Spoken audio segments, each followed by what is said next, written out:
It's coming along. Welcome to Happy Hour, brought to you by Best Damn Bookkeeping. Ooh, kind of a jazzy vibe in here today. Even Sean, you got like a jazzy background. Maybe it's just what we're doing. I see that we are live on Best Damn Bookkeeping. You can see it. Check that out if you're watching. You can see the thing where we're live out there. And this is this new shortcut, long cut type of thing I got to do, where once it's out there, then I can share it to my page. Home service happy hour, because that's what we call ourselves here. It's live. Every time, does anybody else have this problem? Whenever you try to type live, you accidentally type love. Or maybe I'm just such a lovable guy that my phone's like, you probably meant love. Or maybe it's because I'm a Packer fan and it's like Jordan Love. Talking about Jordan Love. Speaking of which, we got you guys this weekend, Sean. We got the Brownskis. Yeah. It'll be fun. Oh yeah, it'll be fun. Football season is on. It is on, and my Packers are 2-0. My Pack, they're doing good. All right. The downside of this is it's like I have to navigate. I have to be good at technology and navigate stuff. But there it is. We're public. We're on the Best Damn Bookkeeping page. We're on the Dan Plata page. Y'all can share it out there. I should do the thing that good show hosts do where I say, hey, like and subscribe. Give it a share. And if you aren't aware, actually, I'm doing this other thing. I'm going live on Instagram. I got to remember to click that button. Now we're live on Instagram too. Where you can find us. You can find us right where you are right now, which might be Facebook. It might be LinkedIn. It might be Instagram. It might be YouTube. Those are all the places we go live. And Jai Guy, also known as Jisis in the background, who may or may not show himself on here. We don't know. You just heard him giggle. He just giggled a little bit. There he is. The Jai Guy. He makes a whole bunch of badass little snippets for us and then makes a podcast out of this baby. So if you don't follow the podcast on whatever podcasting you listen to, go find the Home Service Happy Hour podcast. And then you can get like the whole thing for when you can't catch us live. It's super cool. But we prefer when you catch us live. It's more fun when you're live and you ask questions and you give us some shit and, chat it up. That's more fun. But if you can't, go follow the podcast. And we appreciate you. Sean Day, how you doing, homie? Good, man. What's going on? Actually, you don't know this because I usually, whenever we've worked directly together, I've had to force you to take vacations because you just don't. Otherwise, you just keep working your ass off. But I was in Kentucky last week bow hunting. I got some bow hunting stories. The thing is, when you're like gone for a week, and I've said this on the show before, there's no such thing as vacation. It's just work displacement, right? Like the week before you leave and the week when you get back, your calendar is just like mowed down. Yeah. One of Skip's daughters walked past him while he was working on stuff. And she's like, oh, is that your calendar? And he's like, no, it's Dan's, because all my employees can see my calendar. You can see what I'm up to and where I'm at.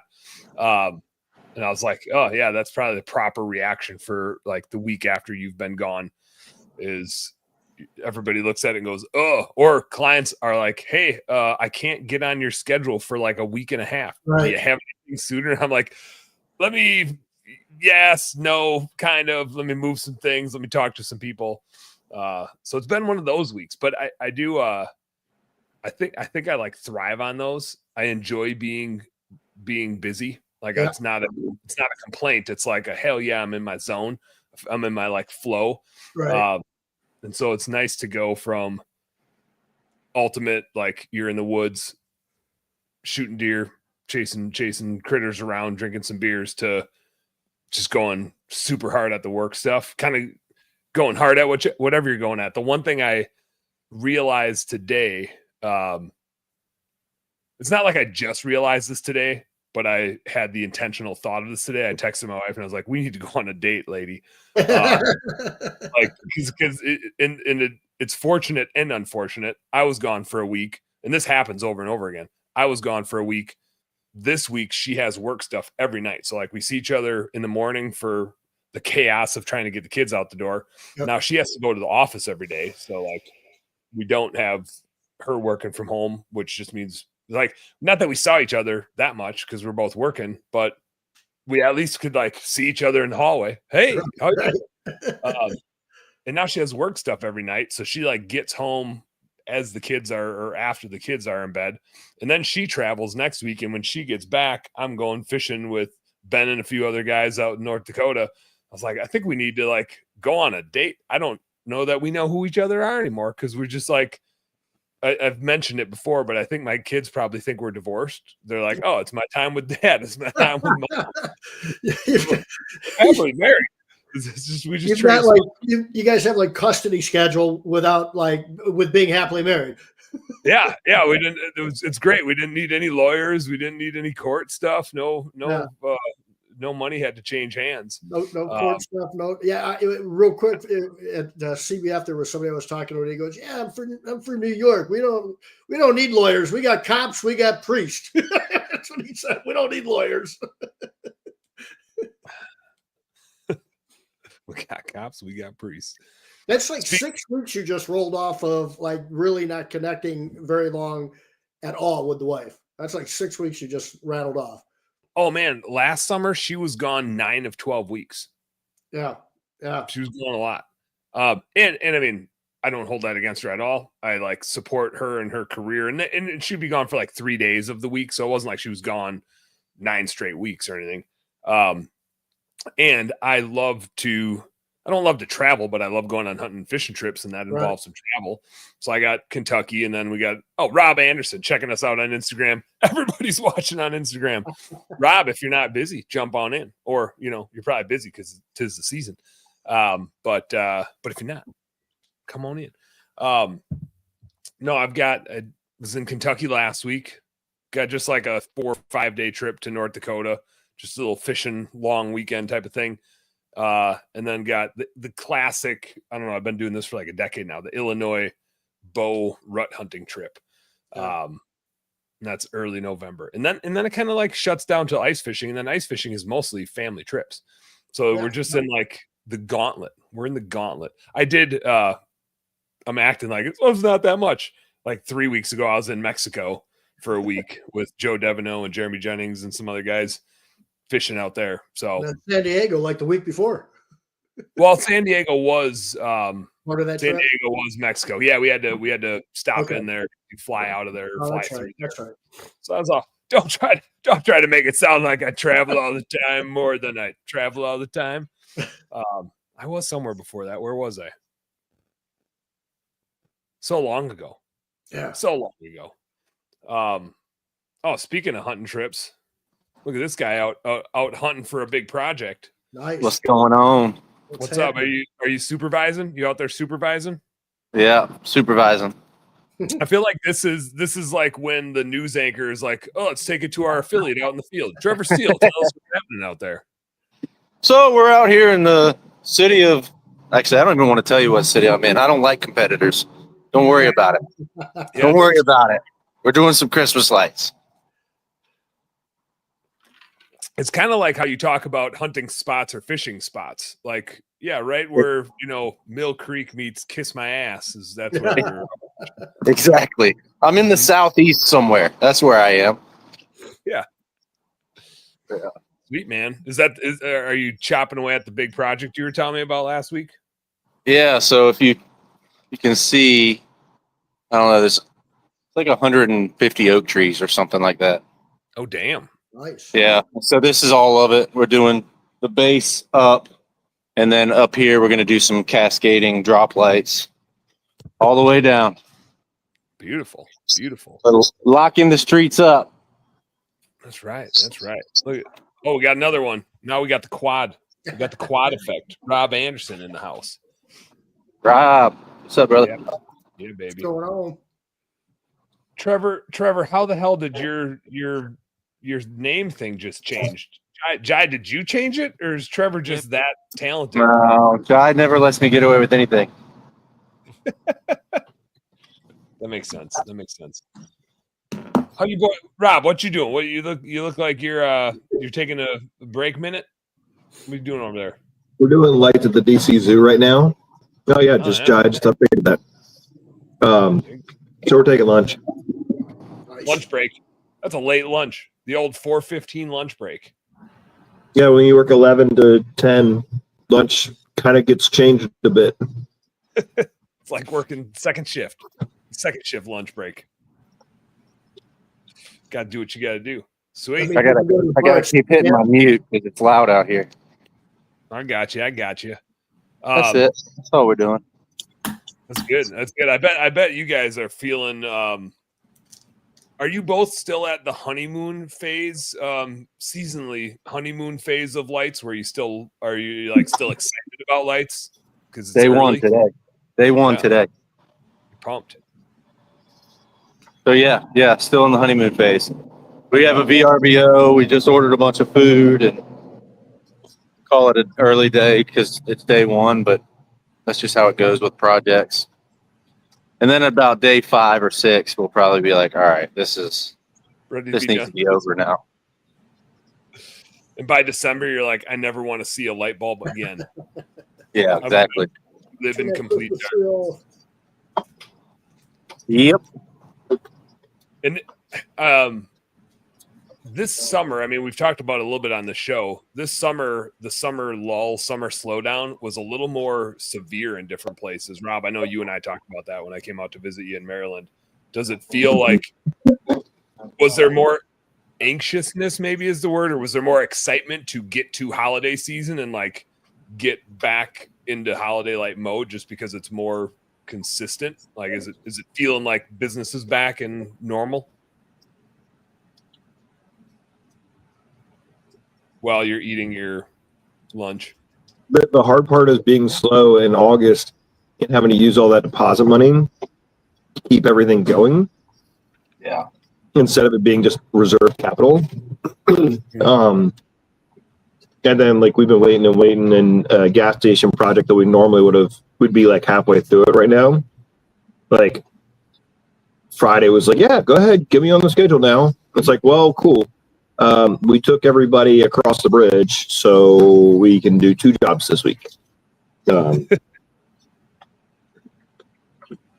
will say though, this is the first year that I never missed a paycheck for my crew. Like we stayed busy all year.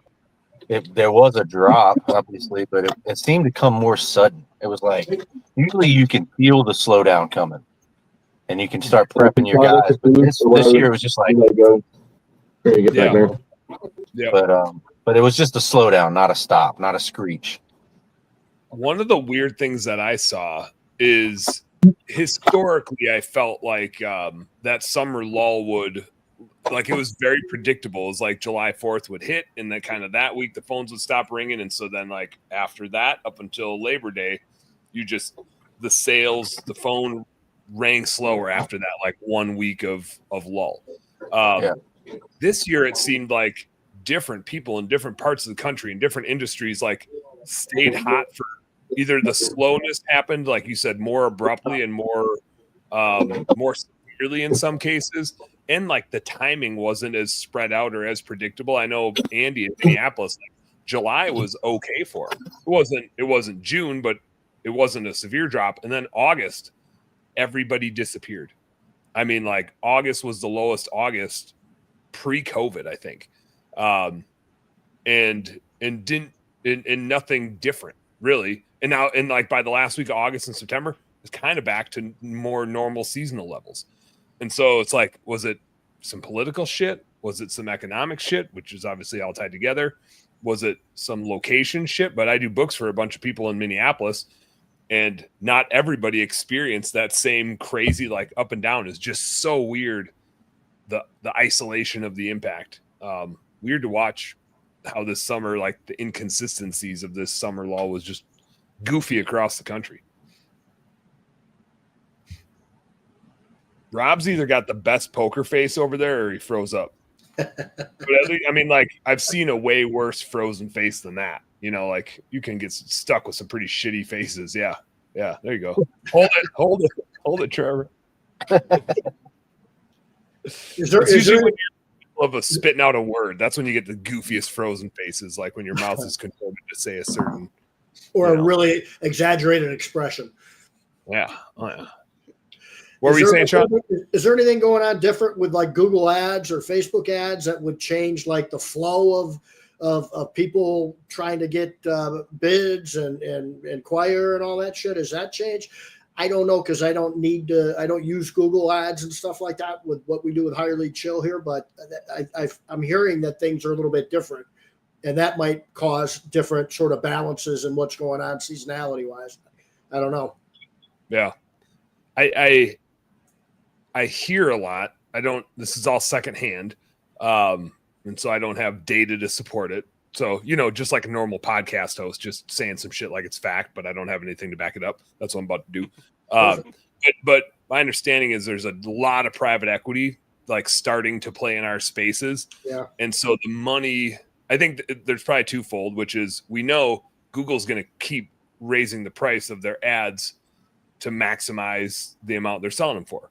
And so and we've seen this in marketing things in the past, which is like when they're working and that's the thing that's working, they keep raising the price and raising the price and raising the price. And so until Facebook starts working better, until YouTube ads start working better, which Google owns that anyway, until something else, can compete with Google ads and local service ads, they're just going to keep getting more expensive. And you throw in, at least in bigger markets, private equity money coming in and kind of like having FU money to buy all the clicks. Right.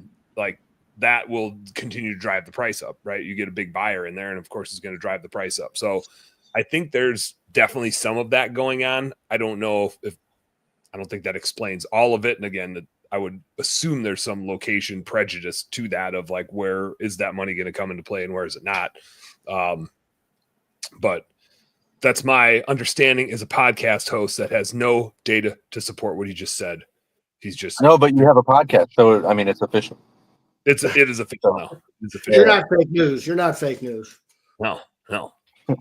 I heard TikTok's going to be, I think, trying to challenge a little bit of Google stuff if it hasn't launched already. I was talking with our great influencer in TikTok, Beth, over Eldridge over at the CBF. Yeah. And there's some really cool things TikTok's trying to do with businesses and ads and things like that, business to business stuff, not just business to consumer stuff. I got a TikTok story for you. There was last week I was on this trip with a guy, and we rescued a bird. Well, the guy rescued the bird. I just videotaped it, and I posted it out on the TikTok here. And I think I saw that. Yeah, It's sounds like a really nice guy. It's not my highest viewed video yet. Which my highest viewed video doesn't make any sense. Like the thumbnail on it is awful, and I don't even catch the fish. Like I used the TikTok AI to like come up with the video for it, and I didn't watch it before I posted it. I was just like, yeah, whatever, throw it out here. It doesn't even show me catching the fish, like, which was part of the video. It just didn't. It was like, oh, that's not important. Maybe that's why people watch it so much. It's probably got multiple views from people because they're like, wait, when's he gonna catch the fish? And it like loops at the right time. Teresa McConnell texted me. She's like, I watched that thing like 3 times. Like, when is he going to catch it? When's he going to catch it?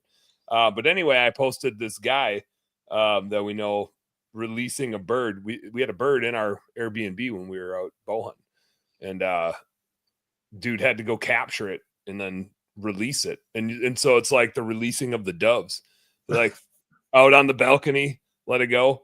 Do you have like Chariots of Fire theme music going and all that? There was some country music. There was some country music playing out in the balcony, so it was actually the guy is Trevor, obviously. But when he released it, there's like some nice, calming music in the background, and it's got like 650 views and it's by far my most liked video. It's got 93 likes. I'm kind of a big deal. Not to make Ashby jealous. Trevor was topless. Trevor was topless in this video, and it's mostly women. Well, now we know. Well, now we know. Women liking it. So I still got it. Yeah. If you needed that ego boost, Trevor, there's a lot it's the dad bod. It's the dad bod. 50-year-old women hearting my post of top catching and releasing a Tweety bird. It's a big I deal. don't know why you had to 50. Everything was fine, and you had to do that. They could have been their upper 40s only. Just Mid upper 40s. 30s. Definitely no 20. Those days are gone. Hey, we're all just doing the best we can. All right, that's all we can ask. Dude, I don't know about you or if this has come up yet, but my legs are still shredded by those turkey mites. I was gonna so we got some hunting stories we got to tell, and Sean's got some kiddo driving stories to tell. Sean, you got blood pressure medication you should take before we have you tell those stories? You might. Just to be You might. Yeah. He's on a roll today, isn't he? Oh man. Dude. So for those that don't know, Trevor and I were in Kentucky with 6 other dudes. Does Charlie count as a dude? Ben brought along his 11-year-old son. Does that count as a dude? Is that a dude? Well, the VRBO or Airbnb thought we had too many, so 7's the official count. 7's the official count because we had to pay like $50 more for or whatever, $65 more for Joe to stay there for a few nights because of the overachieving landlord. Yep, she was a stickler. The overachieving manager. Yeah, we had so Sean, the Airbnb that we're staying at, like the people that own it live in the Netherlands, so they always have a caretaker there. The prior caretaker, not doing hot. He's got like lung cancer, and so he was still alive and in his house, but we never saw him. I think maybe somebody saw him like driving his truck around, but so there's this new gal that's the caretaker, and she like asked if she could come in. We're like, yeah, we're just like sitting around drinking some beer, playing some games, middle of the day. And she just like stayed a little too long. and so we're all like, it was awkward. It was super awkward. And then like one person would get stuck talking to her while we're like right. trying to like play a board game or something. She had an entertainer too. Oh man, it was just this awkward interaction where we're just like, I don't know what she's still doing here, but I don't feel like I'm in the spot to tell her to leave. And eventually she left. And then later on, Ben picks up, like he pays attention to everything that everybody's doing. Like he can't help it. It drives him crazy, which drives me crazy that he's always like analyzing everybody all the time. I'm just like, who cares, man? But he's like, she was definitely waiting to see if somebody else showed up. Like she was trying to trap us. And I'm like, I don't know, man. And then like later on, like, oh, she like, as we discussed how it kind of went down, is like, yeah, she was totally waiting to see if like she was just there to count how many of us there were. Oh, geez. That was like what she was for. She was trying to get a head count because we submitted that there were going to be 6. I didn't even remember doing that. I just was like, yep, we need a place, probably round up 6 guys, whatever. We had 7 because Ben brought we actually planned on having 8. Ben brought his son with, and then Zig was going to join us too. Zig couldn't come. Which left us with 7, but it was gonna be like guys kind of coming in and out all week, right? It wasn't like everybody's gonna be there the whole time. Cole was there for part of it. Joe Devino was there for part of it. And then she like sent me this text like, hey, looks like you got 7 guys. The reservation was only for 6, so we'll have to add one to the reservation. She was nice about it. She's like, let's do it this way because this will just cost you like $15 a day versus if we add it to Airbnb, then it increases that price, increases the cleaning fee, increases all the taxes and service fees. Like, well, and then Trevor goes like, oh, she's trying to get you to pay it like offhand, like hey, wow, just slide me some money under the table. Wow. Which it ended up not being that. It ended up, I don't know how she did it. Like it was still through the Airbnb website, but it was like a different add-on versus like an added reservation. So anyway, she was like fair about it, but it was a bit annoying to the point that then when there were deer guts to dump out, the deer guts got dumped out in a selective spot for the vultures. That's which and I don't know. It's always a conundrum whenever you go on a hunting or fishing trip and use an Airbnb is like they know hunters are staying there, right, but they don't do anything to help set it up, and then they act like they're mad that you're using it for hunting. They know you're there hunting. Like when I reserve it, I say we got a group of guys we're coming to hunt, and they even said like, oh yeah, there's always hunters in here. I'm like, and you don't have anywhere for deer carcass stuff? Like you Right. don't have a plan for this? What does everybody else do? You're the ones that are like letting us rent it. What should we do with this? They have no solution. They're just like, oh, just go throw it out on state land. I'm like, you can't do that. Like that's not a thing you can do. Right. You know, you go throw it on the state land. This is your Airbnb and this is the garbage, and you guys handle the garbage. So you deal with it. So in turn, she left me to deal with it. And in turn, I dealt with it. Not You sure gotta if she's do what gonna you like gotta how I do. dealt, but she left it for me. She didn't want to take it. So I did what I had to do. Of course, when I dumped out, it was all like trimmings from cleaning the deer, and it had been sitting out in like 90-degree heat for 3 days in a garbage bag. It was a soup of stank. And when I dumped it out, it definitely splattered on my leg, and I went through like 3 dude wipes, just wiping my leg up and down and up and down. Like it was red. You would have thought I was like rubbing my leg with sandpaper, trying to get that smell off there. It was I bet. right. I It was bet. right.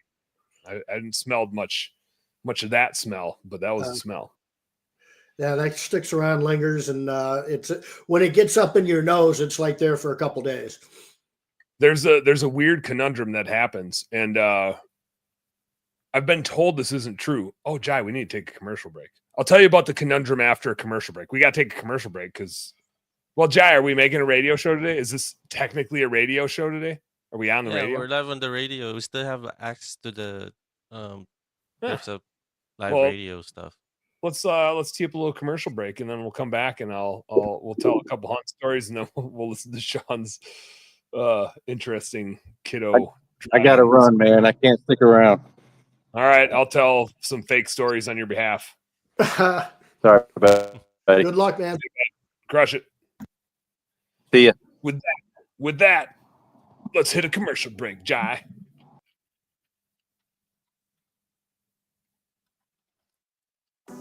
Ooh, a quiet commercial break. Lawn and Landscape Pros, are you ready to run your business instead of it running you? Then it's time to join the Profit Circle. Led by Wayne the Profit Voles, this business coaching group helps you grow and profit by mastering the real stuff. Selling, marketing, advertising, cost calculation, bidding, contracts, customer and employee relationships, scaling your business, and more. If you're ready to become more profitable and more successful, joining is easy. Just head to profitsrs.com. That's profitsareus.com and click the Join the Profit Circle button right on the homepage. Because remember, profit is not a dirty word.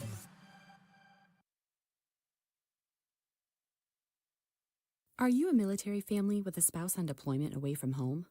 Did you know that nonprofit Project Evergreen has thousands of volunteers across the country ready to help military families with lawn, landscape, and snow removal services? We call it Green Care and Snow Care for troops. If you are a military family and would like to receive this free service, or if you'd like to volunteer to help, visit projectevergreen.org. Project Evergreen, creating a greener, healthier, cooler Earth, 1 yard at a time. Hey, Turfs Up Radio fans, do you know what time it is? That's right, it's time for Turfs Up Radio. Now you can catch us streaming live 24/7 with pro talk, pro tips, and pro interviews. Simply visit turfsupradio.com.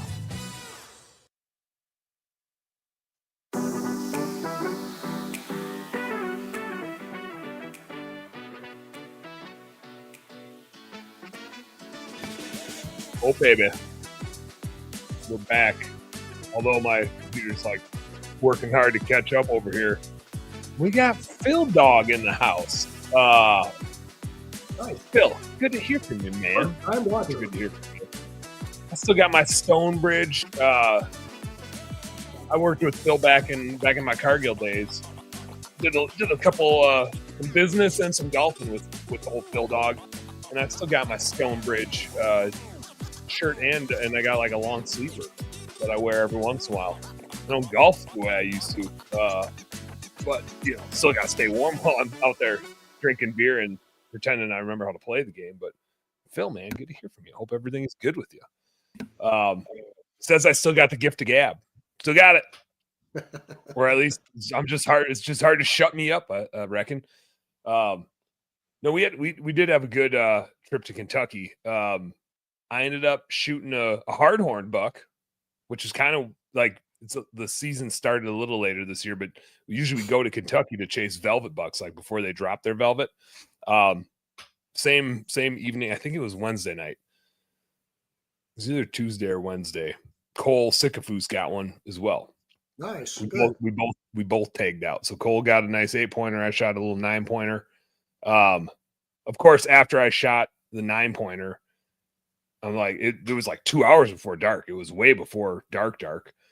And I just like sat there, just chilling, hanging out, like seeing what else I see. If I left, I had to walk past Ben and Charlie, who were hunting 150 yards away. So I didn't want to walk through and blow them out. So just chilled, just sat out in the woods, soaking it all in. And I didn't know, I'll tell the story here because I think this is there's always business components to these types of stories of like, you never really know. You just think you know. But we left my deer overnight. I went down and I got the arrow and I like looked for blood, saw some blood, left my deer overnight. We got lucky that when we first started hunting there, I mean, sometimes it's like upper 80s, and it was as like we were there for a week, and it was towards the end of the trip. But the beginning was like low to mid 70s for highs, which is still really hot when you're hunting, but at least it's better than upper 80s. And it was going to be 48 degrees that night. So, I mean, if it's like over 50, you don't want to leave a dead animal lay in the woods, or it's just not going to be good to eat anymore after that. So we left it in the woods. We dealt with Cole's that night and got his all quartered up and everything, and went back in to get mine. And we left it because, I mean, there's just so many things where it's like, you're not in control, right? You're just not in control. You can only control what you can control. And I think that's like a business lesson that we all have to deal with is the most important thing isn't what happened. It's how you respond. Yep. You can have the best plan in the world, but you can only control so many variables. And sometimes the more you try to control, the worse it gets. So I'm sitting out and got in plenty early. It's hot as hell, but I've got like a private land soybean field behind me, and I'm kind of sitting towards the edge of that. So I can see out there. I can't shoot out there, and I'm not like, I'm far enough in where I can't physically shoot out there anyway. But I'm trying to catch deer kind of working their way out to munch on soybeans, and does and fawns are running around by me. A skunk rolls by. Beautiful. Like, man, if skunks didn't smell like they smell, I would have crawled down the tree and picked that son of a gun up and brought him home. For sure, man. Just the cutest, most adorable animal. Yeah. But I videotaped him and I was like, don't you do it. Like, don't come by me. Don't come up here. Don't spray anywhere by me. But it had the double white stripe kind of like outlining him around both of his sides. That's cool. Just wanted to scoop him up and give him a noogie. But I had a fawn come like from the dark, and the canopy is on all the trees there, and it's amazing how dark it is in the woods. I mean, like an hour before dark, it's getting dark. The sun just hits the sun starts to hit the horizon, and there's still plenty of light out. But when you're in the woods, the darkness just sets on so much faster. And so this is 2 hours before dark, and still like looking into this woods, it's like you're just looking into a freaking like dark a snow globe where the snow is black. There's like tons of pine trees. It's not pine trees. It's some oak trees. Okay. I'm not a damn botanist, Sean. I don't know what kind of trees they are. It's like it's a lot of big, like high canopy trees, and they all have their full canopies on. Yeah. And so just like the shadows, and you're like looking through holes, and you'd be like, "Oh, I saw something move." And so I mean, like the deer will be 20 yards away sometimes, and all of a sudden you're like, oh, like I thought I heard some stuff moving around, but there's no like crunchy leaves on the ground. The leaves are still on the trees, so it's like dirt, really old soft leaves. Maybe you'll hear a stick pop every once in a while to like give them away where you're like, oh, something's over there. But so this fawns you can kind of hear because they'll jump around a little bit more, so you're like, it's like that's a big squirrel. This is what it's like. So this fawn comes through, and then a doe comes through right after. And there were already deer out on the field. Like I'd probably seen 7, 8 deer by this point. Fawn comes out, doe comes with her, and I'm like, I hear another deer coming. I'm thinking it's probably her other fawn. Like she probably got 2, and here comes the group. And so I'm facing deeper into the woods, like my back is to the field, and these deer are coming on my right. And I'm like facing the tree. I have what's called a saddle, where you got like a harness on and a rope to the tree. But my shot, I thought they would come to my left. And so I've got my bow on the left side of the tree, which is like kind of your natural archery shot when you're a right-handed shooter. And all of a sudden, like the next thing I see is half of the buck's rack. And I'm like, oh gosh, like I'm going to shoot that deer. But now I got 2 deer right next to me. And I got to get this bow up over my ropes. Like the ropes are coming in a V from the tree. So I got to do one of these and kind of swivel. And so I get the bow on the other side, and the doe doesn't know I'm doing nothing. She's unawares, and the buck doesn't see me. So I'm like, I've executed well here. And I get pulled back. But when you're pulled back on kind of your weak side, it's just harder to like hold steady, harder to hold back. Sure. And so he's kind of walking the same trail they walked, and he's at like 20 yards. And so I pull back and I give him the bet, and he takes, which is a noise that you make to try to stop a deer. They're like, what was that? Right. I've also yelled, hey, when they were like running by, and that got them to stop too. But when they're 20 yards and walking and they don't know you're there, that feels aggressive. So I give him the bet, and he took like one extra step, and then he's right behind a tree. So I'm like, all right, that didn't go again. And like in a business reference, that didn't go the way I wanted it to. Right. But you wouldn't have changed what you did. The result just wasn't. No, it's just like, that like he overshot my target. Like, and that happens so many times in business where marketing things don't go exactly how you thought they would, or you've got this employee and they're good, but then like something goes off the rails with them. And it's like, oh man, like, we had Skip and I had a chat today with one of our employees that is an awesome human, but she's been like battling some stuff. It's like, that's not the way I thought that would go. Right. Cause the story we tell ourselves in our head is like, this is going to always go perfectly. And like, we just like paint this certain picture. So it didn't go perfectly. The deer stopped right behind this damn tree. And you can hold a bow back with today's technology. You can hold a bow back forever. It's like 90% let off. The holding it back isn't the problem. The holding it up is the problem. Like grab a 10-pound weight. Right. And hold it up and like see how long your arm can stay steady when you really got to be steady, right? So it sits there and like looks around for 30 seconds probably. Wow, that's a long time. I'm like, okay, I'm feeling it, bud. Like, are you gonna make another move here towards the field? And so like finally his head starts kind of moving around, and so he takes another step, and he's getting into the opening. I give him the bet again. And he turns and faces right at me. I'm like, oh, you son of a gun. Now I have this dilemma of, okay, like he stopped faster, but he turned right at me. And when you're shooting a deer with a bow, like you want to shoot them sideways. Right. You want to go into the side of their body cavity. It's possible to shoot them head on. And I can verify that because that's exactly what happened, to get a little ahead of myself. But he's not like perfectly facing me. He actually like overturned a little bit, and he's looking my way, but he's looking on the ground. Like he's looking for a deer. He's like, where is he? Why is he yelling at me? Right. And so he's standing there, and I'm still pulled back, and there's some leaves that I got to shoot through. No twigs or sticks. There's nothing like super deflection-y that I got to worry about too much.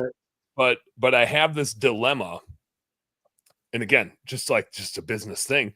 You have this dilemma where it's like, I have to do something. And if I decide not to decide, that's still a decision. Right. And so it's almost not an option. It's like, at some point, if I keep holding back, I won't be able to aim. Yep. My muscles will fail, and I'm going to let the bow down whether I like it or not. Or I can like try to let the bow down. And when you let it's a vertical compound bow.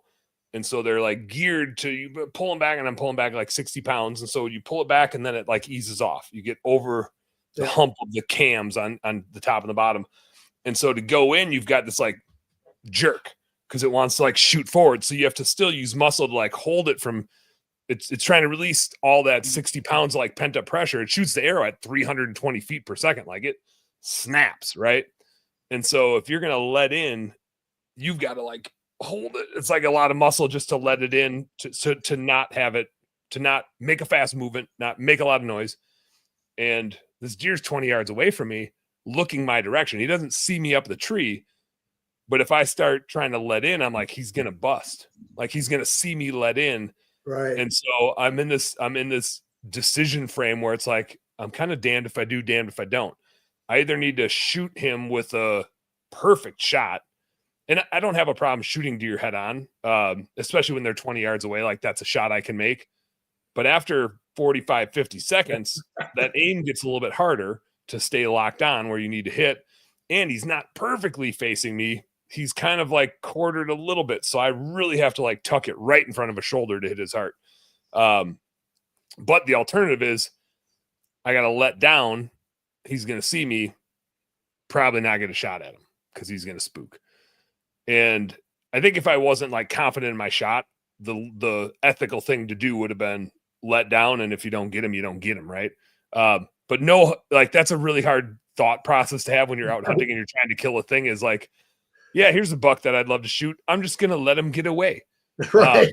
I have which that's the right decision process. I just suck at that process. My instinct takes over and I'm like, this guy's got to die. He needs to be in my freezer. I'm hungry. I just got really hungry all of a sudden when he showed up. I'm picturing these steaks walking through the woods. We got in the crock pot right now. I got 2.5 pounds of shanks, nice. not from this buck, but from a different deer, with some onions, with some mushrooms, with some taco seasoning. We're gonna have shredded meat tacos. Like I'm picturing all the recipes, man.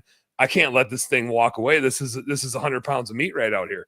And so I just like, sometimes you just got to take a breath, right? Sometimes you commonly say, bang your head against the wall. Like when things are tough, you're just like, man, what am I going to do? What am I going to do? It's just, and you don't know, there's no right answer. And so it's so frustrating. And so I'm like, I go through this thought process and I'm like, it's now or never. I'm running out of shoulder strength and it's on my weak side. And so it's awkward. And so I kind of had the shot isn't shot until you pull the trigger.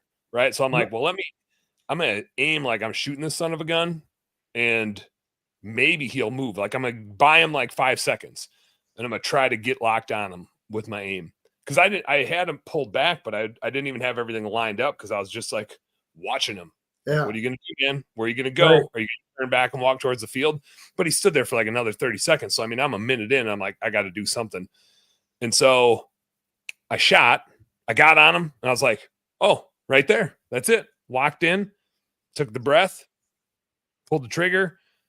And one of the things that happens a lot of times when you hit a deer head on, and this is just like a expectation sort of thing. Again, so many like business parallels here. You expect it to go a certain way, which is you expect to hear like a crack from busting through some ribs. Yep. You expect the deer to tear out like he's on a death run.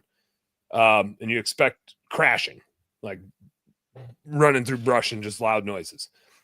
And so I release and I see my arrow and it looks good, but they go so damn fast. Yeah. Like you think you know what happened. And so often you get to the deer and you're like, oh, that's what happened. Like, how the hell did that? Like, I could have swore I saw it go over. I have lit knock. So when the arrow flies off the bow, the knock actually lights up so you can see it easier. So you can see right where your arrow's going. And I was like, I thought it was good, but maybe it was a little low. And I mean, it zipped through him so fast. Like, yeah, I hit him head on. I did hit him in front of his left shoulder, and it went straight through him, which I wasn't sure. I thought the way he ran off, he spun in a circle, went directly away from me, and then he took like 2 like loafing jumps. He was just like, I'm out of here. Peace out. Like not an aggressive, like, oh shit, I'm gonna die, but like a boo-boo. Right. It's just like Yeah. And so I even texted the group of dudes. I was like, got a shot at a nice buck.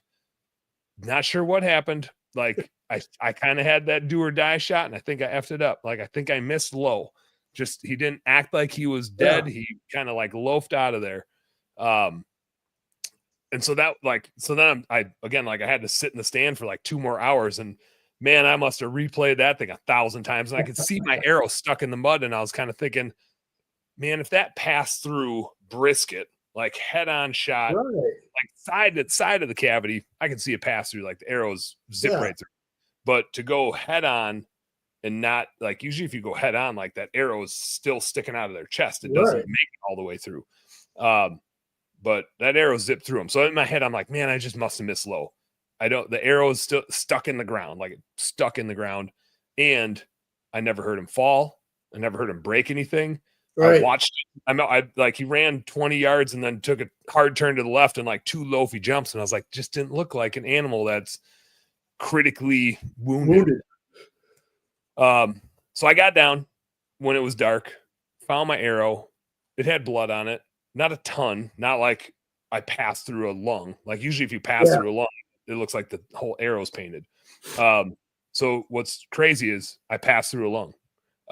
I cut off the top of the deer's heart and passed through a lung. Oh, wow. I didn't know it at the time. I mean, like it was a good shot.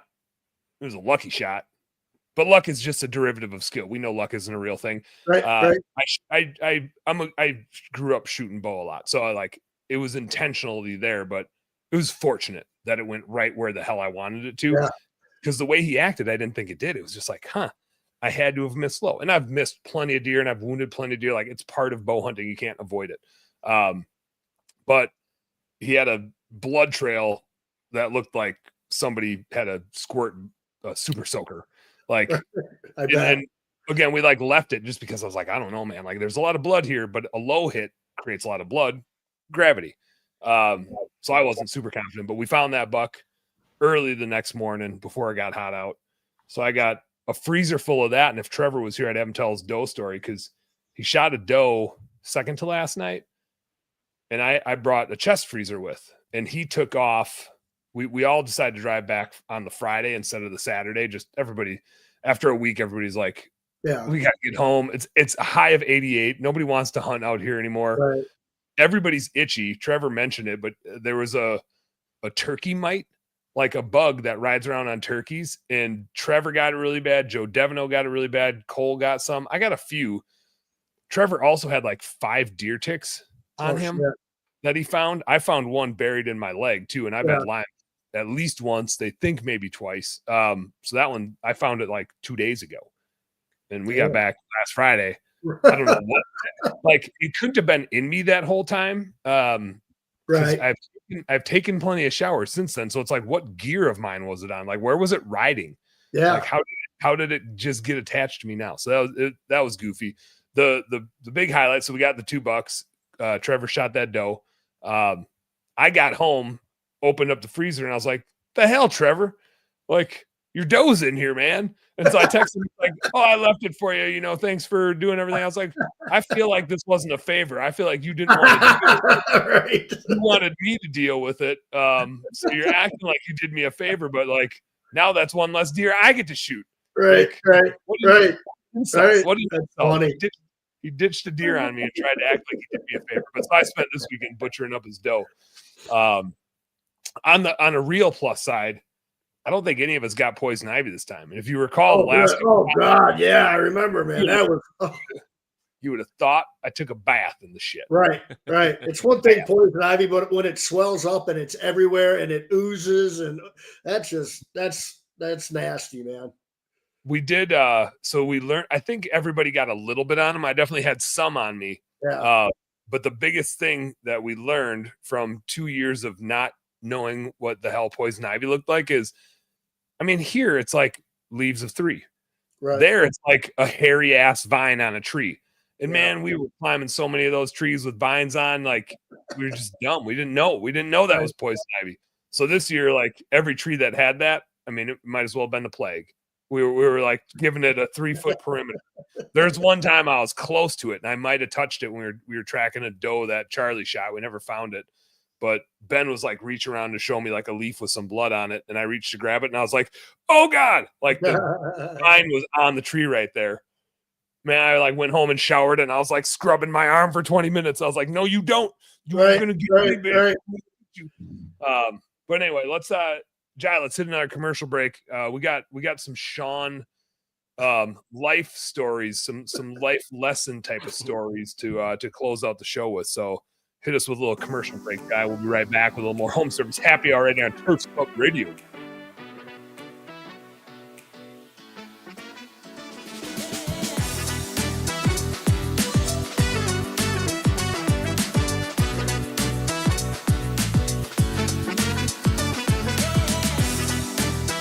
Hey everybody, Wayne Voles, the Prophet, your host of Profit Time here on Turfs Up Radio. If you listen to my show, you know I'm all about profit. As an industry, profit is something we fail to meet most of the time. If you're working hard but not seeing the results that you deserve, Profits Unlimited is here to help. We offer processes and systems designed specifically to make your company more successful, more profitable, and certainly more efficient. When you're ready to take your company to the next level, reach out to me at profitsareus.com. That's profitsareus.com. And don't forget to turn into Profit Time every Monday, Wednesday, and Friday at 10 a.m. Attention green industry pros. It's almost time for the biggest event in the Carolinas, Green and Growing 2026. Turfs Up Radio will be there broadcasting live, bringing you interviews, product launches, and expert insight. Want to grow your business? Then don't miss this one. January 2026. Register now at greenandgrowing.com. Tune in and turn up on Turfs Up Radio. Turfs Up Radio, your industry, your station. From the East Coast to the West Coast and around the world, no one rocks like Turfs Up Radio. Turfs Up Radio, your industry, your station.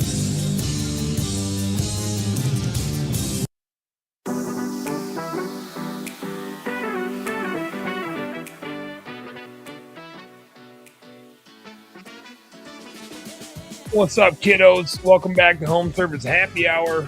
Right down Turfs Up Radio. I'm Dan Plata. I probably should introduce myself at the beginning of the show like a normal radio show host would do, but that seems too easy.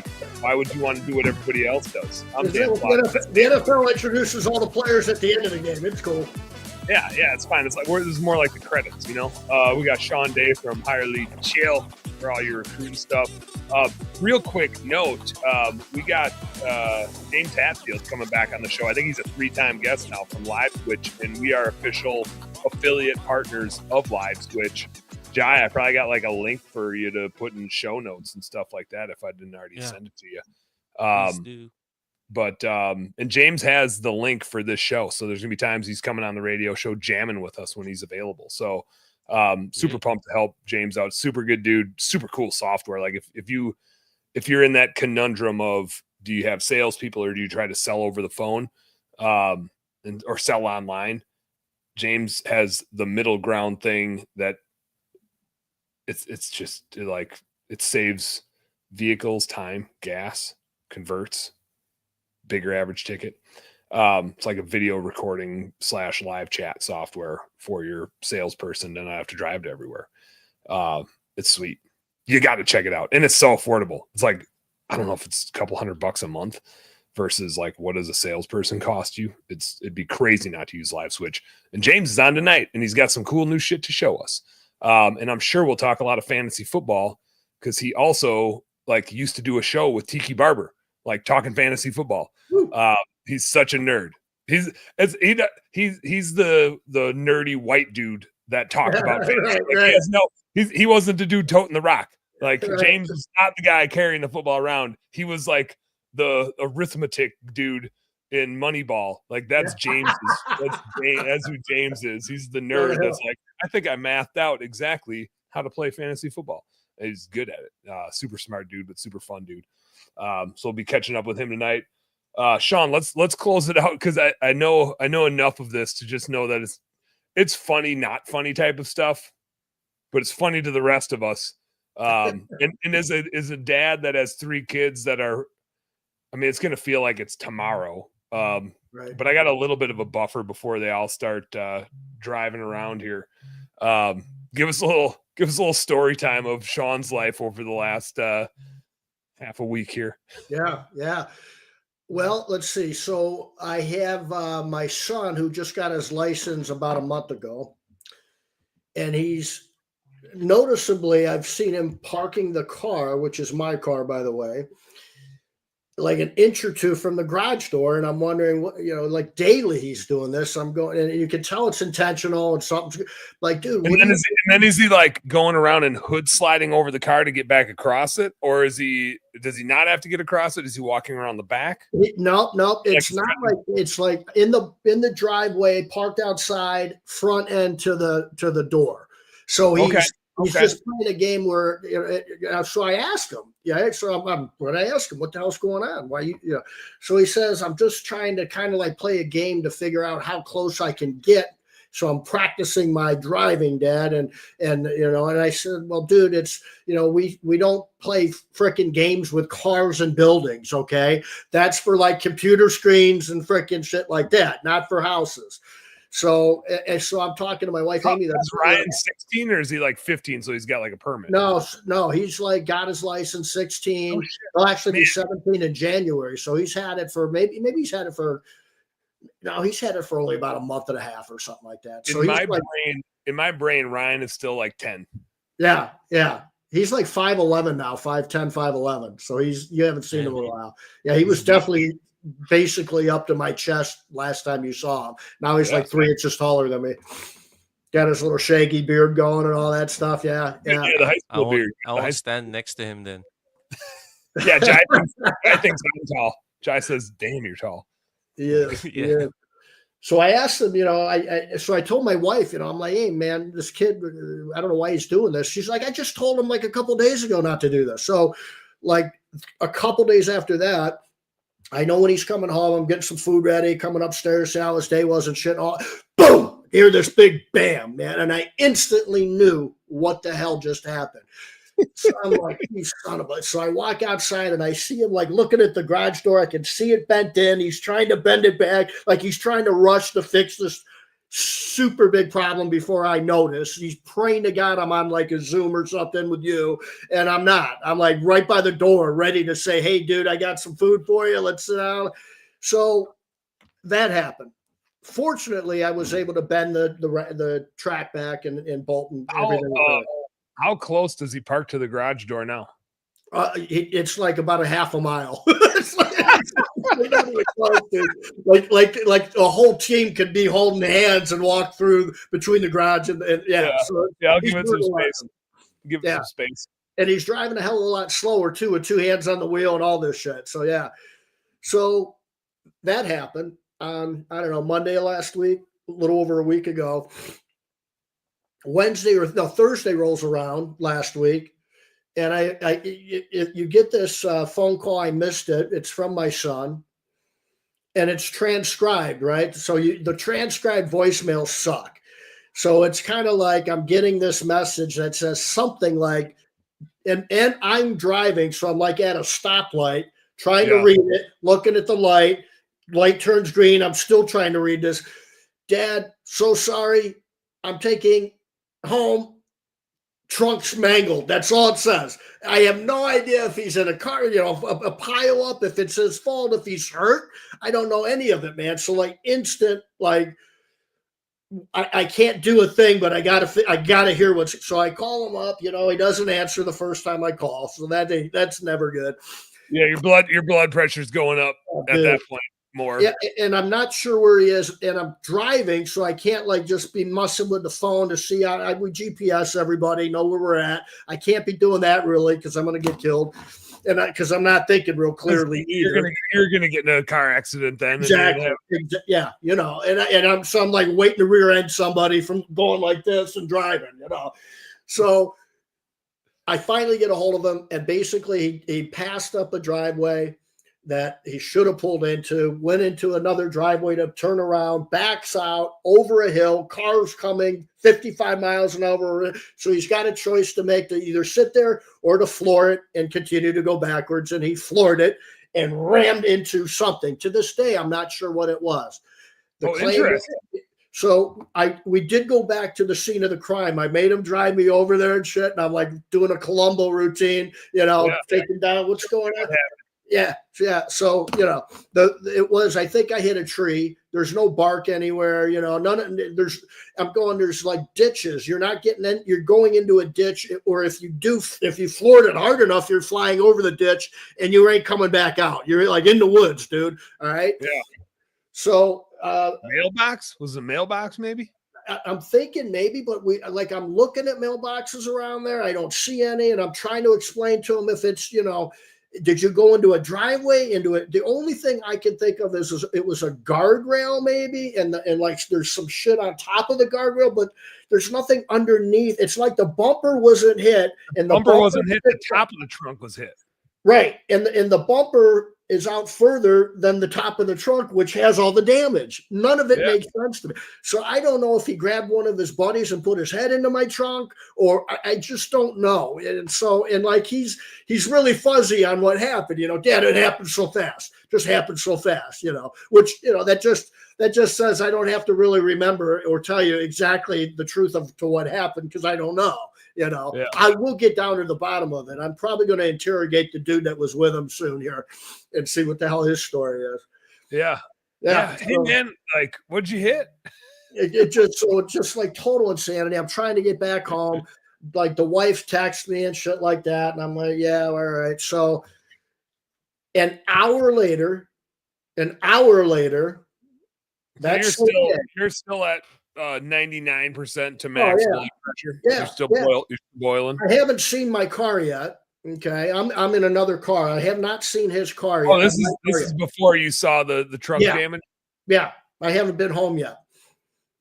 I get a text from my daughter who's in college 4 hours away. Dad, I just rear-ended somebody on the highway. I'm in Columbus, Ohio. Again, I have no idea who's hurt. I have no idea it's obviously her fault.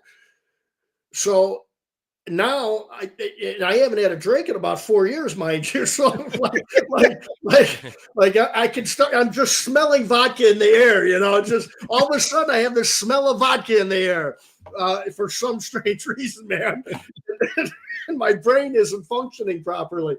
Don't come near me because I'll choke you. I don't give a shit what's going on. Just leave me the fuck alone, man. So the wife calls me about 20 minutes after I get that text, and she's like, how you doing? And she didn't know that I knew about my daughter yet. She just thinks I know about my son. So she's like, how you doing? I'm like, I don't have a gun in my hand or anything, but I'm not doing super good. How are you? And she's like, did you hear about Kara now too? And I'm like, yeah, that's what I just heard of. Yeah. And so now I've got to drive 2.5 hours. It's now 5:00 at night on a Friday. She's coming home from homecoming. There's a big homecoming crap we're dealing with. Oh, There's kids in the band. She's coming home for homecoming. Her boyfriend's a senior in high school. It's just all this shit going on, man. And so I got to drive 2 hours to go fetch her. And I told my wife, I'll go get her. So I go get her. And I made her sit in the back because I couldn't even breathe. And she had a friend that she was bringing home. So the friend's sitting up by me. You made your daughter sit in the back. Yeah, I told her to sit in the back for now. Yeah. I didn't know that. She's in the back. So hilarious. Oh, dude. Yeah. So I'm talking to this friend of hers and this and that, which actually was really good because it calmed me down because I couldn't act too crazy with her. Did Karen know about Ryan's misfortunes? I told her. So that went over really well. And she tried to talk about that a lot. Really talking about them. Yeah. So what about Ryan's accident? Yeah. What kind of asshole is he, right? So you got to be crazy to do that, Dad, don't you think? Yeah. Can you believe it? Oh man. So then I'm after I'm about an hour and a half into coming back. So I'm on the road now 3.5 hours. I'm coming back and I go, so what'd your boyfriend say? Did you tell your boyfriend about this? And she's like, she goes, yeah. He told me at least I'll get a new car out of it. And I almost crashed the vehicle going down the road when I heard that. I like was going to slam on the brakes and just get out and start, squeezing her head. And I'm like, I literally, I see her in the rearview mirror looking at me. She's still in the back. And I mean, didn't even hesitate, didn't even think. She goes, yeah, he said, at least you'll get a new car. And immediately I go, you're looking at the wrong motherfucker right now, honey. I'm telling you that. That's exactly what I said, man. And I'm like, don't even look at me. Don't even think it. Don't even breathe it. And don't say anything to your mom, because I swear to God, she'll punch you right in the fucking mouth. Don't even say that. My wife. She's not happy. Oh, yeah. Amy ain't holding back. Yeah. It's not man, Sean no nonsense. It's not Sean you got to be scared of in the Day household. That's right, man. That's right. So we finally get home. I finally see my son. I see my trunk, which looks like Is there any front damage to your car from when you hit the garage? No, not a scratch. So yeah, thank God. Like I was figuring the bumper might be cracked or something like that. The damage looked pretty bad in the garage. I thought I was going to have to call somebody, man. So we all finally get home. I'm like, okay, a little bit of a family meeting, everybody at the table. And my wife's not home yet. So she comes through the door right about the time I say that. I'm like, hey, honey, we're just about ready to have a little talk about things. So why don't you sit down? And she goes, oh, no, I'm going to get some alcohol. I'll be back in about 15 minutes. I'm like, sweet, man. All right, go get it. So it was just, it's like I look at my kid that has to get back to college 4 hours down the road on Sunday. And I'm like, so have you thought about how you're getting back to college? Or I hope you're not assuming Mom and I are going to drive you there. What time does the bus leave? Exactly. Yeah. Do you know how to do greyhound.com? I mean, I don't know what to tell you. So I'm like playing a little bit of games with them just to make them, you need to think about some things and how you're going to plan this shit out. And welcome to the world. Yeah. Exactly. And I go, and we got to discuss on exactly how you're going to pay for all the damage to the vehicles, and any dime that comes out of my pocket, you need to figure out how you're going to pay me back. I'm not taking it out of your savings and all that. That's staying there. You got to figure out how to pay me back. On the plus side, like both of your kids are hardworking kids and know how to go work and make some money. So it's like they have a mechanism to do it. They're not useless, right? Like you get good kids. But yeah, the world gets real when you got to start paying for your own shit and your own fucking. Yep. And it's not cheap, and and the thing is, like when they were growing up, as they get to these certain ages, they get more freedom because they're getting a little bit more responsible, and you want to give them more freedom. That's what it's all about. And when they make mistakes, learn. But it's like I would always tell them when they, were around 10, 12 years old, the older, 12 years old, you get a lot of freedom there. You got buddies coming over, you're going over there, you're outside until midnight, 1 o'clock in the morning, doing whatever, walking up to the park and all that, right? You're getting a lot of freedom. So I would always say the more freedom you get, that comes with a lot more responsibility, because the older you get, the more dangerous your decisions can possibly be, not just for yourself, but for other people. Cars and all, and I would always tell them that. So, it was just, crazy that it happened within an hour of one another. Absolutely freaking nuts, man. It's like they planned it. It's like the NFL. It's like the NFL. It's all scripted. It's all scripted. Yep. We got to end the show. We're going over, which is great because this is my favorite type of stuff. But here's my closing thoughts for you, Sean, which is, this is total type 2 fun type of shit. For every family get together for the rest of your guys' lives, like you are going to be laughing and smiling and giving each other a hard time about this thing right here. Like there was a time when I was in high school, I did a 1080 going down the highway. Thank God I had ball tires, or I probably wouldn't be here right now. The old Mercury Mistress had the oldest tires. The Mercury Sable had the oldest damn tires in the book, and one of my buddies threw like a biggie cup out his window, and I thought I'd be clever and like dodge it with my car. Yeah. And I was going like 75, just spinning in circles. And I'll never forget. This is like painted in my memory. Ryan Drengler in the passenger seat next to me going, "Oh no, oh my God, Dan, we're going to die." And then just like freaking out.